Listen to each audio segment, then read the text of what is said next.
Hello friend, air science YouTube চ্যানেলে তোমাদের আরও একবার স্বাগত। আমরা তাপীয় ঘটনা সংগ্রহের তৃতীয় পর্ব নিয়ে হাজির হয়েছি, যেখানে আমরা জানব গ্যাসের তাপীয় প্রসারণ অর্থাৎ থার্মাল এক্সপানশন অফ গ্যাসিয়াস। ঠিক আছে, তো কঠিন ও তরল পদার্থের যে আমরা তারতম্য দেখেছিলাম উষ্ণতার পরিবর্তনে, সেইখানে কিন্তু চাপের কোনো একটা প্রভাব ছিল না, কারণ যে কঠিন বা তরলের ক্ষেত্রে চাপের প্রভাবটা কিন্তু নগণ্য হয়।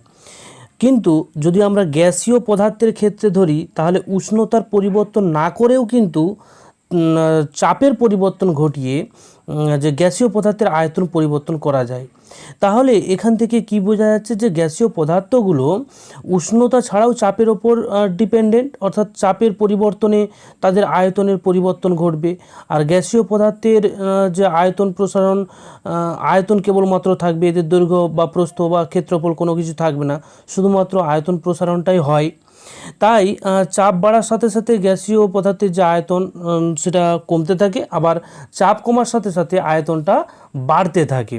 ঠিক আছে, তো গ্যাসের আয়তন প্রসারণের উপর কেবলমাত্র চাপ আর উষ্ণতা, এই দুটোরই একটা প্রভাব থাকবে।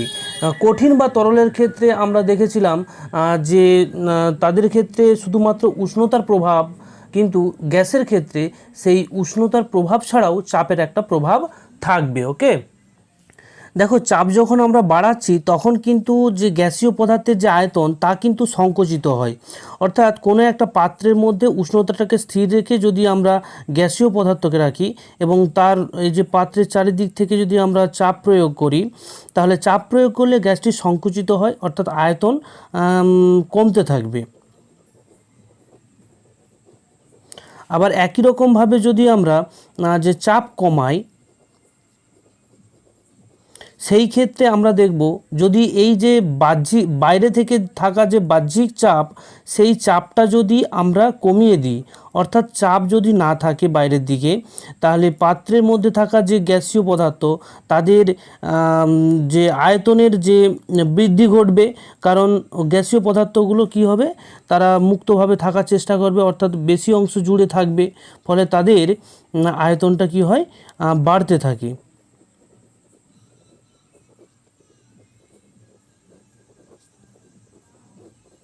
ঠিক আছে, তাহলে আমরা জিনিসটা ক্লিয়ারলি বোঝা গেল।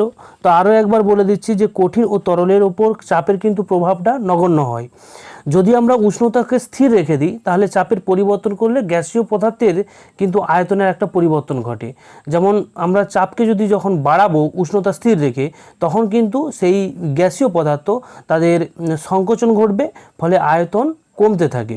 আবার যদি চাপ কমিয়ে দিই, অর্থাৎ বাহ্যিক যে চাপ সেটা যদি আমরা কমাতে থাকি, মানে চাপের পরিমাণ যত কমবে তত কি হবে, গ্যাসটা সংকোচনশীলতা থেকে ধীরে ধীরে কি প্রসারণশীল হয়ে উঠবে, ফলে তাদের আয়তনের যে ক্ষেত্র সেটা বাড়বে, ফলে আয়তন বাড়তে থাকবে। ঠিক আছে, কতগুলো আমরা ব্যবহারিক দৃষ্টান্ত দেখি। যেমন হিলিয়াম গ্যাস। ঠিক আছে, হিলিয়াম গ্যাসপূর্ণ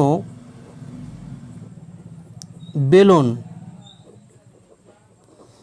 যদি আমরা একটা বেলুনের মধ্যে যে হিলিয়াম গ্যাসকে পূর্ণ করে দিই, তাহলে সে কি করবে, সহজেই তা বাতাসে উড়ে চলে যাবে, যেহেতু হিলিয়াম গ্যাস হচ্ছে হালকা। ঠিক আছে, আবার এটাকে যদি আমরা কাজে লাগিয়ে মানব বেলুন, অর্থাৎ যাত্রীবাহী যে গ্যাস বেলুন, তাতে যদি হিলিয়াম গ্যাসের আমরা প্রসারণকে কাজে লাগিয়ে আমরা যাত্রীবাহী বেলুনে উঠে আকাশের উপরে ওড়া যায় কিন্তু। ঠিক আছে, বা তাছাড়াও তোমরা যদি এই হিলিয়াম গ্যাসপূর্ণ যাত্রীবাহী বেলুন, এটা আমাদের সামর্থ্যের মধ্যে নয়, তো যাই হোক, তোমাদের দেখবে যে সাইকেলের যে টিউব, টায়ারের মধ্যে থাকা যে টিউব, তার মধ্যে কিন্তু গ্যাস থাকে। ঠিক আছে, বায়ু ভরা থাকে, ফলে বেশিক্ষণ যদি বায়ু ভরা সম্পূর্ণভাবে অতিরিক্ত প্রেসার দিয়ে পাম্পিংয়ের মধ্য দিয়ে যদি আমরা বেশি পরিমাণ ওই টায়ারের টিউবের মধ্যে বায়ু প্রবেশ করিয়ে দিই, ঠিক আছে, সেই অবস্থায় যদি ওই সাইকেলকে যদি আমরা সূর্যালোকের রোদে রেখে দিই তাহলে কিন্তু ওই যে ভেতরে থাকা গ্যাস তাদের আয়তনের একটা প্রসারণ ঘটবে। সেই আয়তন প্রসারণজনিত কারণেই ভেতরের প্রেসারটা কি হবে, বাইরের প্রেসারের থেকে অনেকটা বেড়ে যায়। ফলে অনেক সময় আমাদের টায়ারের চাকা হচ্ছে পাংচার হয়ে যায়। এইটা একদম দৃষ্টান্ত, যেটা তোমাদের বাস্তবিক জীবনে অনেক ক্ষেত্রেই দেখেছো, যে টায়ারের চাকা হঠাৎ করে ফেটে গেল রোদে রাখার জন্য। ঠিক আছে, তো সেইখানে কিন্তু গ্যাসের প্রসারণের জনিত ঘটনাই কিন্তু ঘটেছিল। এই হচ্ছে ব্যবহারিক দৃষ্টান্ত।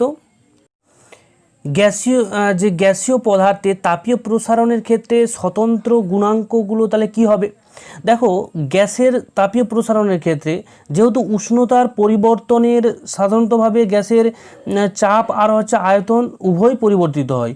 তাহলে গ্যাসীয় পদার্থে যখন আমরা গ্যাসীয় কোনো পদার্থকে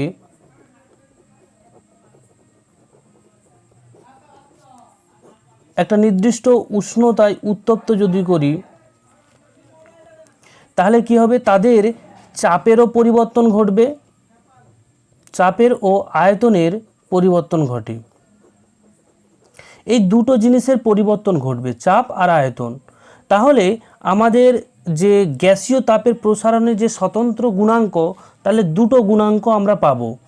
এক হচ্ছে যে চাপের ওপর নির্ভরশীলতার জন্য একটা গুণাঙ্ক আসবে, আর আয়তনের নির্ভরশীলতার জন্য একটা গুণাঙ্ক আসবে। সেই গুণাঙ্ক দুটো কি কি হবে? এক হচ্ছে আয়তন প্রসারণ গুণাঙ্ক, আয়তন প্রসারণ গুণাঙ্ক, আর একটা হবে চাপ পরিবর্তনশীলতার জন্য চাপ গুণাঙ্ক। এই দুটো গুণাঙ্ক আমরা সম্পর্কে জানব, ঠিক আছে, বিস্তারিত। তো আয়তন প্রসারণ গুণাঙ্ক বা ভলিউম কোএফিসিয়েন্ট কাকে বলবো, তার যদি আমাদের সংজ্ঞা চাই, তাহলে আমাদের সংজ্ঞা দিতে হবে যে চাপ স্থির রেখে, অর্থাৎ স্থির চাপ বা স্থির চাপে কোনো একটা নির্দিষ্ট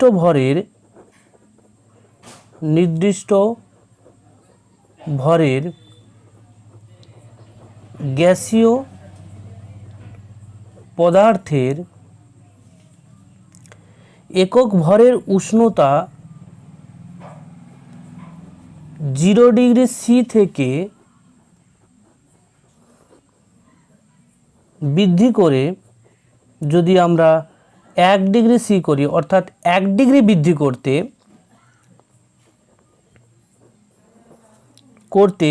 করলে, ঠিক আছে, করতে নয়, করলে, বৃদ্ধি করলে প্রতি একক আয়তনের যে আয়তন বৃদ্ধি হয়, বৃদ্ধি বা প্রসারণ ঘটে, তাকে ওই স্থির চাপে গ্যাসের আয়তন প্রসারণ গুণাঙ্ক বলা হয়। তাহলে এখান থেকে আমরা কি বুঝতে পারছি, যে স্থির চাপ রাখতে হবে, চাপ স্থির রেখে একটা নির্দিষ্ট পরিমাণ গ্যাসকে নিতে হবে। সেই নির্দিষ্ট পরিমাণ গ্যাসের যদি উষ্ণতা 1 ডিগ্রি সেন্টিগ্রেড বৃদ্ধি করার জন্য বা বৃদ্ধি করলে, ঠিক আছে, প্রতি একক আয়তনের যে পরিবর্তনটা ঘটবে বা যে পরিমাণ আয়তনের প্রসারণ ঘটবে, সেটাই হয়ে যাবে ওই স্থির চাপে আয়তন প্রসারণ গুণাঙ্ক। ঠিক আছে, তাহলে আমরা ধরে নেব এখানে যে 0 ডিগ্রি সি উষ্ণতাতে আয়তনটা কত নিচ্ছি, V0 নিচ্ছি। ঠিক আছে, এবারে 1 ডিগ্রি উষ্ণতা বৃদ্ধি আমরা সেটা ব্যাখ্যা করার জন্য করেছিলাম সংজ্ঞা, কিন্তু সেই 1 ডিগ্রিটা না নিয়ে আমরা কতটা বৃদ্ধি করব সেইটা T ডিগ্রি ধরে নিচ্ছি, যে কোনো হতে পারে T এর মান। ঠিক আছে, উষ্ণতাতে আয়তনটা কত হয়ে যাবে সেটা ধরে নেব ভিটি। ক্লিয়ার? এবারে আয়তন প্রসারণ গুণাঙ্ক যে গুণাঙ্ক, সেই গুণাঙ্ককে আমরা গামা পি দ্বারা ডিনোট করব। এই গামা পি দ্বারা আমরা ডিনোট করব। তাহলে আয়তন প্রসারণ গুণাঙ্ক গামা পি সমান হয়ে যাবে কি, যে আয়তনের যে বৃদ্ধি, আয়তনের বৃদ্ধিটা কত হয়েছিল ভিটি মাইনাস ভি জিরো, অর্থাৎ এখানে ভিটির মানটা বেশি ভি জিরোর থেকে। ঠিক আছে? উষ্ণতার যে পরিবর্তনটা হয়েছে, উষ্ণতার পরিবর্তনটা কত হয়েছে টি degree centigrade minus 0 degree centigrade, ফলে এখানে যে পার্থক্য টি ডিগ্রি সেন্টিগ্রেড আসবে। তাহলে ওপরে আয়তনের যে বৃদ্ধি বা প্রসারণ, আয়তন প্রসারণ ডিভাইডেড বাই প্রাথমিক আয়তন ইন্টু উষ্ণতার যে বৃদ্ধি। ঠিক আছে? এবারে এই মানগুলো যদি আমরা বসিয়ে দিই এখানে, তাহলে আমরা গামা পিটা পেয়ে যাব। তাহলে v t minus v zero divided by v zero into t, এটা হচ্ছে তার গাণিতিক রূপ। কার গাণিতিক রূপ? আয়তন প্রসারণ গুণাঙ্কের গাণিতিক রূপ। আমরা যে গামা পি পেলাম, অর্থাৎ আয়তন প্রসারণ গুণাঙ্ক গামা পি সমান আমরা যেটা পেলাম v t minus v zero by v zero t. এখান থেকে আমরা সিম্পলিফিকেশন যদি করি তাহলে কি পাবো দেখো, v t minus v zero equals to, এইটা কী হবে, এটার সাথে গুণ হয়ে যাবে, তাহলে gamma p v zero t. এরপর আমরা কি করব, ভিটি বের করে নেব। ভিটি সমান V zero plus gamma P T V zero. ঠিক আছে? এবারে দেখো এইখানে ভি জিরো যদি আমরা কমন নিয়ে নিই, তাহলে v t equals to v zero one plus gamma P t. এই সমীকরণটা আমরা পেলাম। এটাকেও আমরা কি বলবো, আয়তন প্রসারণ গুণাঙ্কের যে সমীকরণ। ঠিক আছে? তো এই সমীকরণটাকে যদি আমরা চার্লসের যে সূত্র, আমরা চার্লসের সূত্রে কি জানতাম, চার্লসের যে সূত্র সেটা কি জেনে এসেছি, গ্যাসের যে সূত্র, চার্লসের সূত্র ভিটি সমান V zero one plus T by 273, এটা আমরা জেনে এসেছি। তাহলে এই দুটোর মধ্যে দেখো সব কিছুই দেখো মিলে যাচ্ছে, এখানে ভিটি, এখানেও ভিটি, এখানে ভি জিরো, এখানেও ভি জিরো। শুধুমাত্র পার্থক্যটা আছে কোথায়, এখানে গামা পি আছে আর এখানে কি হচ্ছে 1/273। এটাকে যদি আমরা সিম্পলিফিকেশন করে আরও ভালো করে করি তাহলে কি হবে 1/273 ইন্টু টি আসছে। ঠিক আছে? তাহলে 1 নম্বর সমীকরণ আর চার্লসের যে সূত্র 2 নম্বর সমীকরণ, এই দুটোর মধ্যে যদি আমরা 1 ও 2 যদি তুলনা করে পাই, তাহলে আমরা কি পাবো, গামা পি সমান পেয়ে যাব 1/273, এটা পেয়ে যাচ্ছি। ঠিক আছে? তাহলে আমরা যে আয়তন প্রসারণ গুণাঙ্ক, তার মান কিন্তু আমরা চার্লসের সূত্রের সঙ্গে কম্পেয়ার করে পেয়ে গেলাম। তাহলে আয়তন প্রসারণ গুণাঙ্কের মান কত, 1/273। এবারে কথা হচ্ছে কি, এই আয়তন প্রসারণ গুণাঙ্কের একক একটা আছে, সেই এককটা কি হবে, এককটা তোমরা জানো যে উপরে আয়তনের একক, আয়তনের একক জাস্ট একবার রিমাইন্ড করে দিই, নিচেও কিন্তু প্রাথমিক আয়তন ছিল, তাহলে আয়তনের একক, একক ইন্টু উষ্ণতার একক ছিল, তাই না?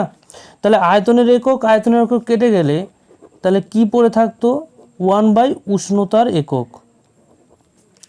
তাহলে উষ্ণতার এককটাকে আমরা কি ধরেছিলাম, যদি সেন্টিগ্রেডে ধরি 1/ডিগ্রি সেন্টিগ্রেড, যেটাকে আমরা লিখতে পারতাম ডিগ্রি সেন্টিগ্রেড ইনভার্স, বা ফারেনহাইটে হলে ডিগ্রি ফারেনহাইট ইনভার্স, বা কেলভিনে হলে কেলভিন ইনভার্স, এগুলো নিচ্ছিলাম। তাহলে গামা পি এর যে মান, সেই মানটা হয়ে যাবে অ্যাকচুয়ালি একক সহ 1/273 ডিগ্রি সেন্টিগ্রেড ইনভার্স। ঠিক আছে? একক সহ হলে এটা, আর শুধু মানটা যদি চাই তাহলে আমাদের এটা। ক্লিয়ার? এখান থেকে কিন্তু এমসিকিউ দেয়, এমনকি পরীক্ষায় তোমাদের এটা ডেরিভেশনও দিয়ে দিবে যে চার্লসের সূত্রের সঙ্গে কম্পেয়ার করে আয়তন প্রসারণ গুণাঙ্কের মানটা নির্ণয় করো। গ্যাসের আয়তন প্রসারণ গুণাঙ্কের সংজ্ঞার ক্ষেত্রে কোন কোন বিষয়গুলো বা কোন কোন রাশিগুলো স্থির থাকে এটা কিন্তু 2019 সালে কিন্তু মাধ্যমিকে এসেছিল। তো এইখানে আমরা সংজ্ঞাতেই জেনে এসেছি যে স্থির উষ্ণতায় একটা নির্দিষ্ট ভরের, তাহলে এখানে আয়তন প্রসারণ গুণাঙ্কের যে সংজ্ঞা দেওয়ার সময় আমাদের দুটো বিষয়ের দুটো রাশিকে আমরা স্থির ধরেছিলাম। এক নাম্বার হচ্ছে কি চাপ স্থির রেখেছিলাম, আর দ্বিতীয় নম্বর হচ্ছে নির্দিষ্ট উষ্ণতা বলেছিলাম, উষ্ণতা না, নির্দিষ্ট ভরের গ্যাস, তাহলে কি ভর। তাহলে এখানে কটা জিনিস হচ্ছে স্থির ছিল, চাপ স্থির ছিল আর গ্যাসের যে ভর সেটা হচ্ছে স্থির ছিল। ঠিক আছে, তাহলে এটা 2 নম্বর কোশ্চেন থাকলে তোমরা অবশ্যই পারবে। আরেকটা কোশ্চেন দেখো, গ্যাসের আয়তন গুণাঙ্কের সংজ্ঞায় চাপ স্থির কেন রাখলাম? আমরা তো বলে এলাম যে চাপ আর হচ্ছে ভর স্থির রাখবো, তাহলে চাপটাকে কেন স্থির রাখলাম? এর কারণ হলো গ্যাসের ক্ষেত্রে যদি আমরা উষ্ণতা দিই অর্থাৎ তাপ দিই, তাহলে কিন্তু গ্যাসের আয়তন ও তার সাথে সাথে চাপের কিন্তু পরিবর্তন ঘটে। ঠিক আছে, এবারে আয়তনও পরিবর্তন ঘটছে আবার চাপেরও পরিবর্তন ঘটছে। কিভাবে? যদি আমরা চাপটাকে বাড়িয়ে দিই, চাপটাকে পি ধরছি, চাপ যদি বাড়ানো হয় তখন আয়তন ভি কি হবে? কমতে থাকবে। আবার চাপ যখন কমাতে থাকবো তখন আয়তন ভি বাড়তে থাকবে। তাহলে চাপের পরিবর্তন ঘটছে প্লাস তার সাথে সাথে আয়তনেরও পরিবর্তন ঘটছে। তাহলে আমরা উষ্ণতা যদি বৃদ্ধি করি তাহলে আমরা দেখব যে আয়তনও পরিবর্তন ঘটবে, চাপেরও পরিবর্তন ঘটবে। তাহলে আমরা নির্দিষ্ট করে আয়তনটাকে কতটা প্রসারিত হচ্ছে সেইটা আমরা খুঁজে পাবো না বা বুঝতে পারবো না। সেই আমাদের বোঝার স্বার্থে বা ক্যালকুলেশনের স্বার্থে আমরা চাপটাকে যদি স্থির করে দিই, যদি আমরা স্থির চাপ করে দিই, তাহলে তখন এই যে পিটা কি হয়ে যাবে? কনস্ট্যান্ট হয়ে যাবে, একটা ফিক্সড হয়ে গেল। ফলে তখন আমরা উষ্ণতা যদি বাড়াই তখন আয়তনের প্রসারণ ঘটবে, সেইটা আমরা ক্লিয়ারলি নোট করতে পারবো। বা উষ্ণতা যদি কমাই সেই ক্ষেত্রে আয়তন হ্রাস পাবে, সেটা আমরা ঠিকঠাক করে বুঝতে পারবো। যার জন্য গ্যাসের আয়তনের গুণাঙ্কের সংজ্ঞায় আমরা চাপটাকে স্থির ধরছিলাম। আরেকটা কোশ্চেন দেখো, যে গ্যাসের আয়তন প্রসারণ গণনার ক্ষেত্রে প্রাথমিক আয়তনের জন্য আমরা 0 ডিগ্রি উষ্ণতাকে নির্দিষ্ট কেন ধরব? দেখো, যখন আমরা কঠিন বা তরলের ক্ষেত্রে দেখেছিলাম সেই ক্ষেত্রে কিন্তু 0 ডিগ্রি আমরা কনফার্মভাবে ধরছিলাম না, সেখানে যে কোনো একটা উষ্ণতা ধরছিলাম। কারণ কঠিন ও তরলের যে প্রসারণ, সেই প্রসারণ কিন্তু গ্যাসের তুলনায় অনেকটা কম হয়। ঠিক আছে, তো কঠিন আর তরলের যে কোনো উষ্ণতাতে একটা প্রাথমিক তাদের আয়তন ধরা যায়, কিন্তু গ্যাসের ক্ষেত্রে কিন্তু সেটা আলাদা হবে। গ্যাসের ক্ষেত্রে উষ্ণতা একটা বড় ফ্যাক্টর, এদের গ্যাসের যে প্রসারণ তা অত্যাধিক পরিমাণ হয়। তো তাই গ্যাসের একটা নির্দিষ্ট যে প্রাথমিক যে আয়তন সেটা কিন্তু আমরা 0 ডিগ্রিতেই কনফার্মভাবে ধরব প্রাথমিক আয়তন। তারপর 1 ডিগ্রি উষ্ণতা বৃদ্ধি করার জন্য বা বৃদ্ধি করলে কি পরিমাণ আয়তনের প্রসারণ হবে সেটা আমরা ক্যালকুলেট করব। এই জন্যই কিন্তু গ্যাসের আমরা আয়তন প্রসারণ গণনার ক্ষেত্রে 0 ডিগ্রিটাকে আমরা স্থির হিসেবে ধরে নিই। ক্লিয়ার? গ্যাসের চাপ গুণাঙ্ক এর সংজ্ঞাটা আমি আগে থেকে লিখে নিলাম যাতে তোমাদের কম সময়ে বেশি কিছু বলা যায়। তো আয়তন স্থির রাখতে হবে, আমরা আগেই দেখেছিলাম আয়তন গুণাঙ্কের ক্ষেত্রে চাপ স্থির রেখেছিলাম, এই ক্ষেত্রে চাপ গুণাঙ্কের ক্ষেত্রে আয়তনটাকে আমরা স্থির রাখবো, রেখে দিয়ে একই রকম কোনো পরিবর্তন নেই। কোনো নির্দিষ্ট পরিমাণ গ্যাসের উষ্ণতা 0 থেকে আমরা 1 ডিগ্রি পর্যন্ত বাড়ালে ওই গ্যাসের প্রতি একক চাপে, সেইখানে প্রতি একক আয়তন বলেছিলাম, এখানে প্রতি একক চাপে যে পরিমাণ চাপের বৃদ্ধি ঘটবে সেইটাকে আমরা চাপ গুণাঙ্ক বলবো। এদের যদি আমরা গাণিতিক রূপ হিসেবে লিখি তাহলে কোনো একটা নির্দিষ্ট আয়তনের, ঠিক আছে, আয়তনকে যেহেতু আমরা স্থির রেখেছি তাহলে নির্দিষ্ট আয়তনের নির্দিষ্ট পরিমাণ কোনো গ্যাসের যদি চাপ আমরা 0 ডিগ্রি সি উষ্ণতায় যদি ধরি, ঠিক আছে, সেইটাকে ধরে নিলাম P0, আর টি ডিগ্রি সি উষ্ণতায় ধরে নিলাম পিটি। তাহলে আমরা যে চাপের যে পরিবর্তন, সেই চাপের পরিবর্তনটা কত পাচ্ছি? পিটি মাইনাস পি জিরো, এটা হচ্ছে চাপের বৃদ্ধি বা প্রসারণ।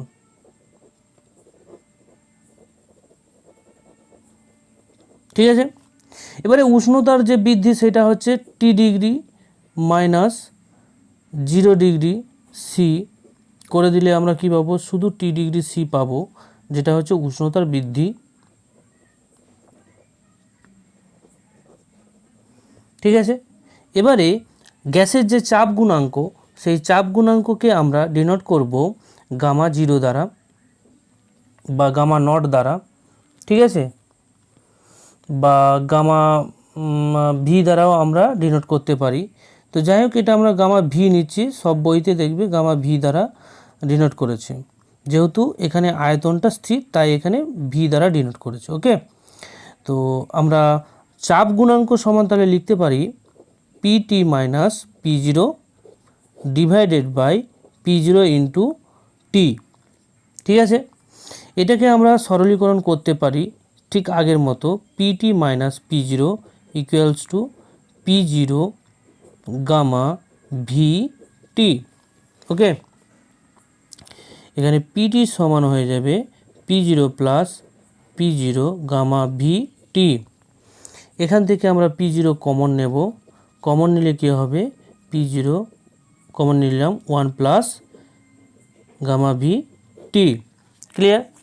তো এর সাথে এই যে 1 নম্বর সমীকরণ আমরা যেটা বার করলাম, এই সমীকরণের সাথে যদি আমরা যে চাপের যে সূত্র, ঠিক আছে, চাপের সূত্র থেকে আমরা কি পেয়েছিলাম? পিটি সমান P zero 1 plus T by 273, এটা আমরা চার্লসের সূত্র থেকে পেয়েছি। তো এটাকে আমরা 2 নম্বর ধরলাম। তাহলে 1 ও 2 এর মধ্যে যদি আমরা তুলনা করি, তাহলে তুলনা করে আমরা কি পাবো? তুলনা করে পাচ্ছি যে গামা ভি সমান 1 273। ঠিক আছে, এইটা পেয়ে গেলাম। এবারে যদি আমরা যে চাপের গুণাঙ্কের আমরা একক, সেটা কি একই রকম, আয়তনের ক্ষেত্রে যেটা হয়েছিল সেটা এর ক্ষেত্রে হবে ডিগ্রি সেন্টিগ্রেড ইনভার্স ধরে নিলাম। তাহলে যে চাপ গুণাঙ্ক সেটার মান আর হচ্ছে আয়তনের যে প্রসারণ গুণাঙ্ক সেটার মানও একই রকম আসছে, কোনো পরিবর্তন নেই। এখানে আরেকটা কথা বলে দিই যে তোমাদের মনে হয়তো প্রশ্ন আসছে যে কঠিন বা তরলের ক্ষেত্রে বিভিন্ন গুণাঙ্কের মানগুলো ডিফারেন্ট আসছিল, কারণ সেই ক্ষেত্রে কিন্তু আমরা তরলের ক্ষেত্রে যদি ধরি, তাদের পাত্রের যে প্রসারণ, কঠিন পাত্র, তার প্রসারণ কিন্তু ওই তরলের প্রসারণ গুণাঙ্কের সঙ্গে কিন্তু রিলেট ছিল। ঠিক আছে, তো এখানে আমরা যে গ্যাসের ক্ষেত্রে ধরছি, গ্যাসকেও তো কোনো একটা পাত্রে রেখে উত্তপ্ত করতে হয়, তাহলে সেই ক্ষেত্রে কি হবে? গ্যাসের যে প্রসারণ, ওই যে পাত্রের প্রসারণ তার থেকে অনেক গুণ বেশি। এই জন্য আমরা পাত্রের যে প্রসারণ, সেই প্রসারণটাকে আমরা নগণ্য হিসেবে ধরে নিচ্ছি কিন্তু। ঠিক আছে, এই জন্য অন্যান্য যে কঠিন বা তরলের ক্ষেত্রে যেরকম প্রসারণ গুণাঙ্কের মানগুলো আলাদা আসছিল, এই গ্যাসের ক্ষেত্রে কিন্তু প্রসারণ গুণাঙ্কের মান কিন্তু সমান হবে, অর্থাৎ গামা পি সমান গামা ভি হবে। এখানে শুধুমাত্র গ্যাসের প্রসারণটাকেই প্রাধান্য দেওয়া হচ্ছে, বাকিগুলো সব নগণ্য।